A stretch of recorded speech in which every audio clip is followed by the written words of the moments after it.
Hola, ¿cómo están? Estamos en nuestro tercer trimestre de biología y vamos por nuestra semana número 3. Comenzamos. Los temas que vamos a ver en esta semana son la manipulación genética, águila o sol, el devenir de los organismos genéticamente modificados y aprende y gana. Aprendizajes esperados. Valora las implicaciones éticas de la manipulación genética en la salud y el medio ambiente. Énfasis. Reconocer la relación entre la manipulación genética y la salud. Recapitular los contenidos asociados a la manipulación genética. La manipulación genética, en sesiones anteriores ya hemos tratado algunos temas sobre la genética, pero en esta ocasión te centrarás específicamente en la manipulación genética en los campos de la salud y el medio ambiente apoyados en todo momento por la bioética. El tema ha estado presente en sesiones previas y se enfoca al sentido ético y principios valorables y conductuales del ser humano en relación con la manipulación genética de los organismos del planeta. Cabe mencionar que la bioética es imparcial y en esta sesión se mencionarán distintos posicionamientos y opiniones que existen alrededor de la manipulación de los genes. En esta sesión aprenderás muchas cosas y podrás resolver tus actividades. Vamos a ver qué es la eugenesia. La eugenesia es la eliminación de individuos que la ciencia convencional considera ser portadores de genes defectuosos o que no cumplen con los estándares genéticos y biológicos fijados. La palabra eugenesia viene del griego y se compone por eu, que indica bien, correcto, y genia, que se refiere al origen. La Real Academia Española define la eugenesia como la aplicación de las leyes biológicas de la herencia al perfeccionamiento de la especie humana. Francis Galton, 1822-1911. Es considerado el padre de la eugenesia moderna. Bueno, vamos a ver este video para que te quede más claro qué es la eugenesia.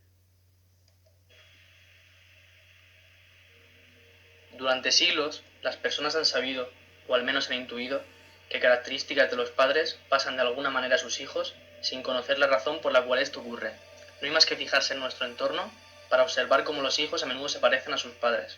Sin embargo, a día de hoy, y aunque queda mucho camino por recorrer, se sabe que no todo está determinado por los genes heredados de los progenitores, sino que existe una gran carga ambiental que interacciona con estos factores intrínsecos, los genes, moldeando los rasgos tanto físicos como psíquicos que caracterizan a un individuo.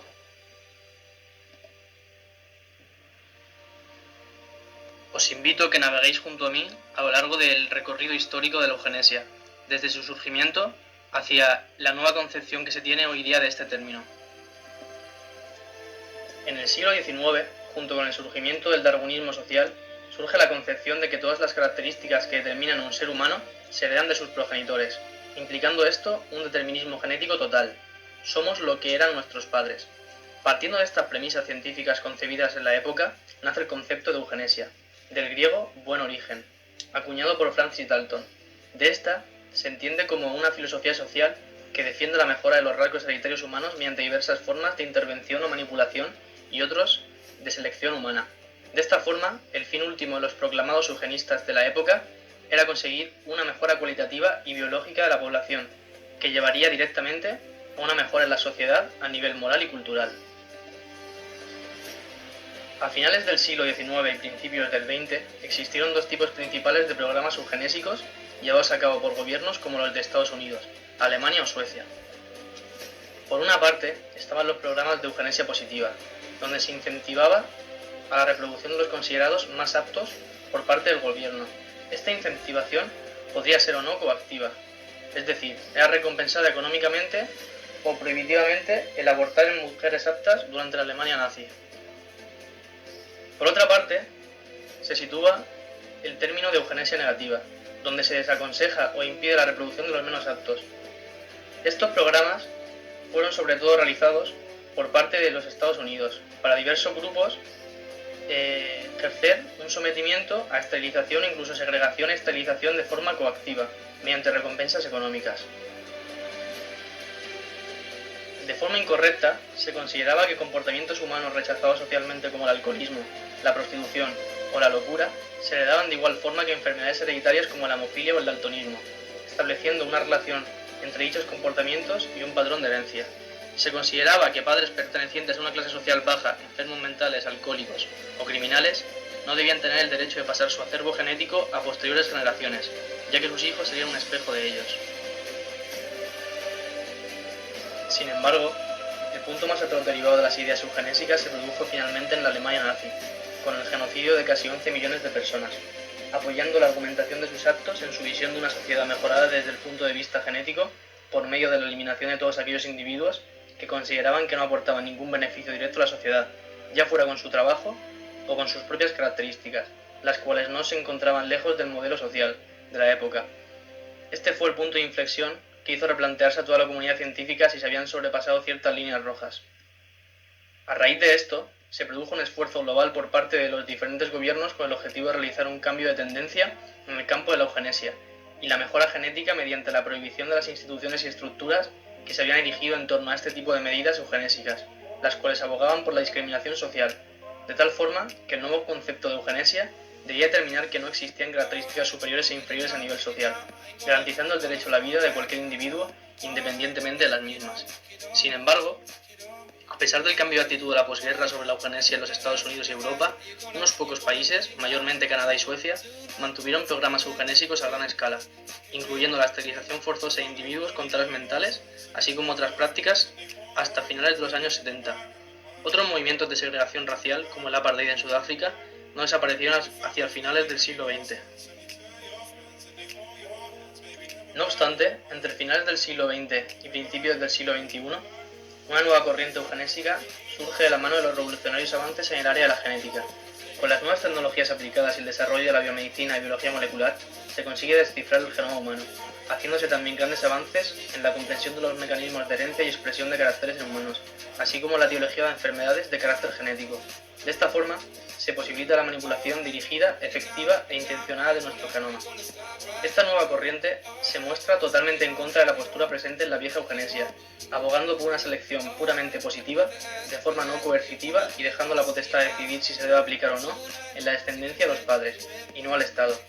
Para ello, actualmente, esta eugenesia positiva se lleva a cabo sobre todo mediante diagnóstico genético preimplantacional y técnicas de fecundación in vitro. En la actualidad, gracias a la aparición de tecnologías de edición genética como CRISPR-Cas9, nace la posibilidad de realizar diversos tipos de terapias sobre la propia línea germinal, siendo posible la creación de embriones modificados genéticamente en un futuro no muy lejano. Ante esta posibilidad, se abre un intenso debate ético en el cual se genera una gran cantidad de preguntas de tipo técnico, legal y ético que deben ser respondidas para poder considerar el uso de este tipo de técnicas como una posibilidad real. En primer lugar, en cuanto al debate ético, se ha de encaminar este tipo de técnicas hacia la terapia germinal y no hacia la mejora. Por otra parte, se ha de conseguir suficiente seguridad en la técnica antes de ser implantada. Finalmente, se ha de abogar por la equiparación de la velocidad de la ley con la de la ciencia. Como toda técnica poderosa, el poder implica responsabilidad y debemos ser conscientes del potencial que tiene esta técnica para poder dirigirla hacia el avance y el progreso de la sociedad y no hacia la discriminación y el retroceso ético.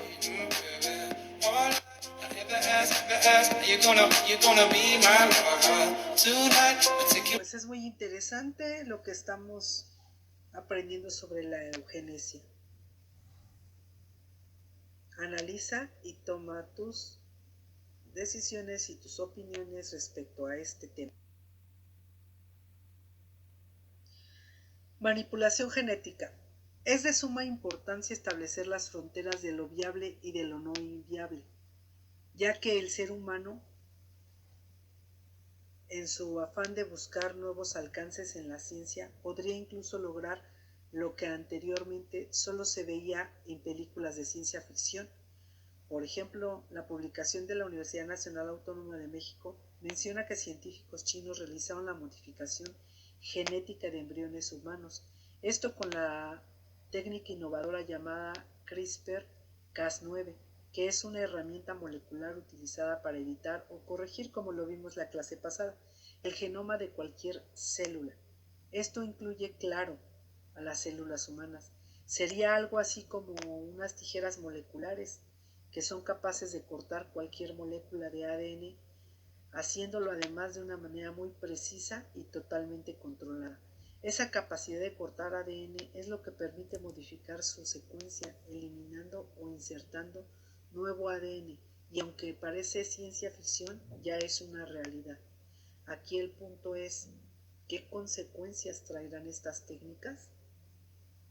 Analízalo y quédate con estas técnicas de manipulación genética, cómo aprendí. Vamos a ver seres humanos perfectos. ¿Podremos hacerlo? Veamos el siguiente video.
Pues estas técnicas parecen ser muy interesantes, muy sorprendentes, pero como lo vimos en los demás videos, en los anteriores, hay que tener mucho cuidado. Esperemos que la ciencia siga avanzando y muy pronto veamos resultados positivos que ayuden a mejorar la salud de los seres humanos mediante estas técnicas del corte y cambio del ADN. El artículo señala que nacieron dos gemelas de nombre Lulu y Nana, cuyo ADN se modificó para aumentar su resistencia ante el VIH, del que el padre era portador, además de una protección contra la viruela y el cólera. Aunque el biólogo Ji Yang-Quick afirmó que no era un simple proceso de corrección a una anomalía en el ADN, sino que era un experimento de mejora genética, esto provocó alerta por parte de científicos y abogados, entre otros, quienes con cautela y cierto escepticismo calificaron el trabajo como éticamente problemático, ya que lo consideraron como una grave violación de las leyes y regulaciones del gobierno y la comunidad científica china en general, al violar seriamente la ética y normas académicas. Aquí es donde entra la bioética, por lo que algunos psicólogos señalan que la manipulación genética podría orientarse hacia la eugenesia, la cual es una disciplina que busca aplicar las leyes biológicas de la herencia para perfeccionar la especie humana, acabar homogeneizando las especies y con ello posiblemente desaparecer la identidad cultural, como lo menciona Fernanda Villela Cortés, investigadora de la UNAM. Los principios básicos con la bioética son respeto por la autonomía, donde se afirma que toda persona tiene derecho a elegir y decidir por sí sola sobre las condiciones de su propia existencia. Beneficencia, estableciendo la relación entre costo y beneficio, por lo que se busca el bien común, así como el proteger sin dañar a los demás. No maleficencia, donde se promueve el buen uso de estos conocimientos, lo cual evite dañar o perjudicar a terceros para salvar una vida. Y justicia estable, la equidad entre costos, beneficios y riesgos, así como de responsabilidades, bienes materiales y derechos. Alimentos transgénicos en la vida cotidiana. Los transgénicos son organismos modificados mediante ingeniería genética en la que se han introducido uno o varios genes de otras especies. Por ejemplo, el maíz transgénico que se cultiva en España contiene un gen de la bacteria Bacillus thuringiensis. Ejemplos de alimentos transgénicos: soja, modificación en la semilla para ser más resistente a los herbicidas. Maíz, genes insertados en el genoma de la planta para hacerlo más resistente a insectos. Carnes, aumenta el tamaño y el peso de los animales y acelera la velocidad de su crecimiento. Trigo, hacerlo más resistente ante las sequías. Papas, se invalidan las enzimas del almidón. Tomates, se inhiben enzimas para lograr que el tiempo de descomposición sea más lento. Arroz, para conseguir un arroz con mayor contenido de vitamina A. Calabaza, se modifica para proteger a la planta contra los... Bueno, pues vamos a ver el siguiente video sobre los transgénicos en la vida cotidiana. Los genes son segmentos de ADN donde está la información necesaria para que se produzcan las distintas proteínas que llevan a cabo las funciones fisiológicas de un organismo, determinando así sus características. Todos los animales, plantas y bacterias almacenan su información genética de la misma forma, es decir, en el ADN, y este se lee de la misma manera. Por eso un gen proveniente de un organismo puede funcionar en otro organismo. De esta forma, los organismos transgénicos son aquellos a los que mediante técnicas de ADN recombinante se les ha agregado uno o más genes provenientes de otro organismo con el objetivo de incorporar nuevas características, es decir, nuevos genes que produzcan nuevas proteínas y así obtener algún beneficio para el hombre o el medio ambiente. Los organismos transgénicos son parte de nuestra vida cotidiana. En la actualidad, tanto en Chile y el resto del mundo, en el área médica se utilizan una serie de proteínas provenientes de organismos transgénicos, técnicamente proteínas recombinantes para el tratamiento de distintas enfermedades. Esto con el fin de obtener grandes cantidades de una proteína de forma pura y libre de los componentes celulares del organismo de origen. La primera proteína recombinante aprobada como medicamento fue la insulina en 1982 para el tratamiento de pacientes con diabetes. Hasta ese entonces, los pacientes debían inyectarse insulina extraída del páncreas de cerdos, la cual muchas veces causaba alergias. Hoy, varios laboratorios farmacéuticos producen insulina humana a partir de bacterias transgénicas de una manera más simple, a bajo costo y sin ningún riesgo para la salud.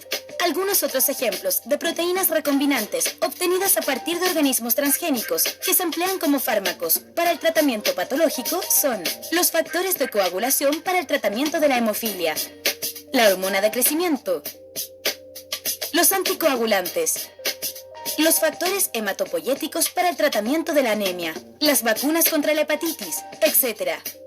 También pueden producirse antígenos y anticuerpos como proteínas recombinantes que se emplean en sistema de diagnóstico de diversas enfermedades.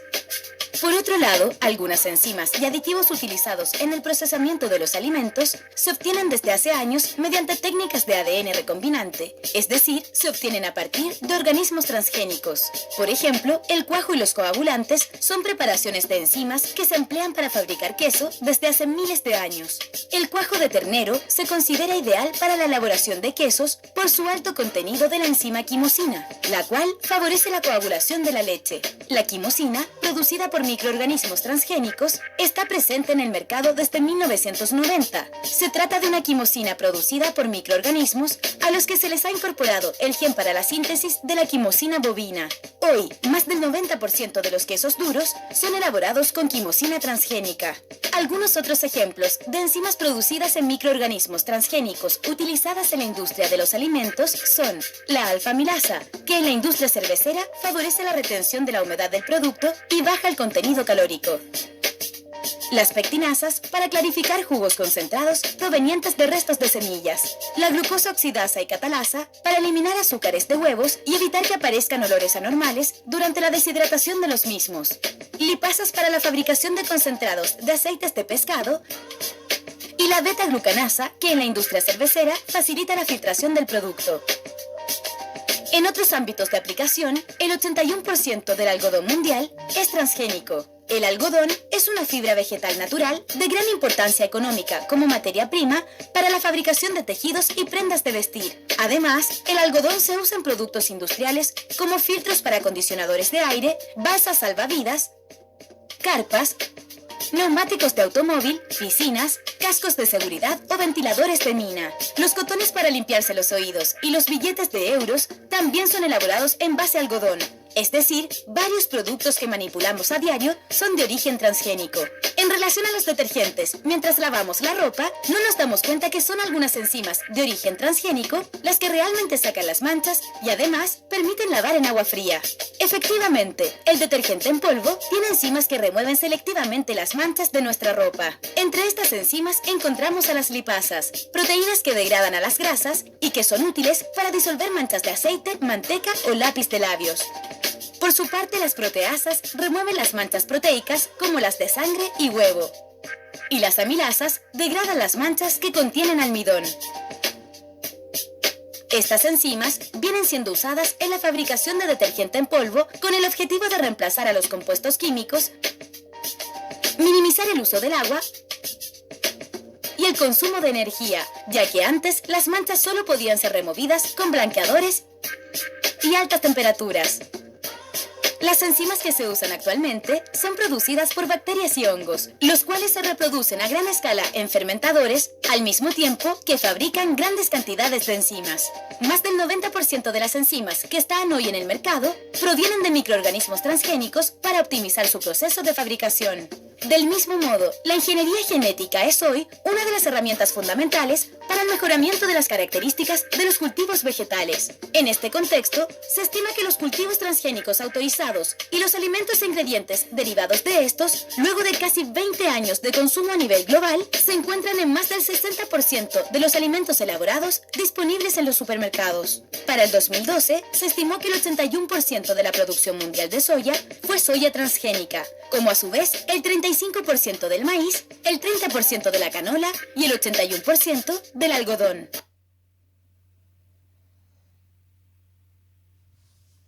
Bueno, pues muchas gracias. Yo espero que esta clase libere tus dudas, que resuelvas tus actividades, que entregues a tiempo tus tareas. Nos vemos en el siguiente tema y espero que te suscribas a mi canal si no lo has hecho y también te pido que por favor lo compartas con otros amigos. Se despide de ti tu Miss Pili y te deseo unas felices vacaciones. Hasta pronto, bye bye.